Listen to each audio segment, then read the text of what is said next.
ICC আন্তর্জাতিক cricket council নিয়ে এমন ছিছিরব অনেকবার উঠেছে, যার সবশেষটি হয়তো এবারের চলমান বিশ্বকাপ থেকে অন্যায্যভাবে বাংলাদেশকে বাদ দেওয়ার পর উঠেছিল।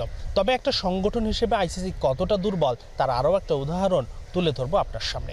যে কোনো গ্লোবাল স্পোর্টস ইভেন্টে গ্রুপিং নির্ধারিত হয় ড্রয়ের মাধ্যমে, কিন্তু আইসিসি বারবার তাদের ইচ্ছে মতো সুবিধা অনুযায়ী গ্রুপিং করে থাকে।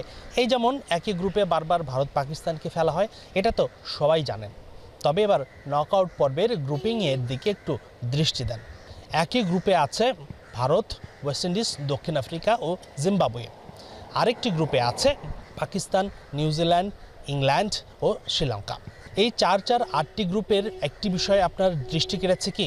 ভারতের স্লটে যেই 4টি দল আছে, 4টি কিন্তু 4 গ্রুপের চ্যাম্পিয়ন। আর বাকি 4 দল যে আরেক স্লটে আছে, যারা শ্রীলঙ্কায় খেলছে, তারা সবাই তাদের গ্রুপের রানার্স আপ। এটা এক ধরনের অন্যায়, অন্যায্য নয় কি? যে কোনো খেলায়, ফুটবল বিশ্বকাপের উদাহরণই ধরুন না কেন, এক দলের গ্রুপ চ্যাম্পিয়ন এবং আরেক দলের সেকেন্ড যে থাকে, রানার আপ থাকে, তারা একে অপরের মুখোমুখি হয়ে থাকে। কিন্তু এখানে আইসিসি আগেই স্লট নির্ধারণ করে দিয়েছিল, দলগুলোর পাশে কি কোন গ্রুপে খেলবে সেটা আগেই ধরে নিয়েছিল। আইসিসি হয়তো ভাবেইনি জিম্বাবুয়ে গ্রুপ চ্যাম্পিয়ন হয়ে ভারতের স্লটে গিয়ে পড়বে। সেখানে অস্ট্রেলিয়াও যদি হতো, তাও তো এটা অন্যায্যই হতো। সব চ্যাম্পিয়ন দল গ্রুপের এক গ্রুপে কেন হবে, আবার সব সেকেন্ড দল কেন একই স্লটে হবে? এটাও কিন্তু প্রমাণ করে আইসিসি কতটা অদক্ষ, কতটা অপরিপক্ক। হাসিনুর রহমান, যমুনা স্পোর্টস, কলম্বো, শ্রীলঙ্কা।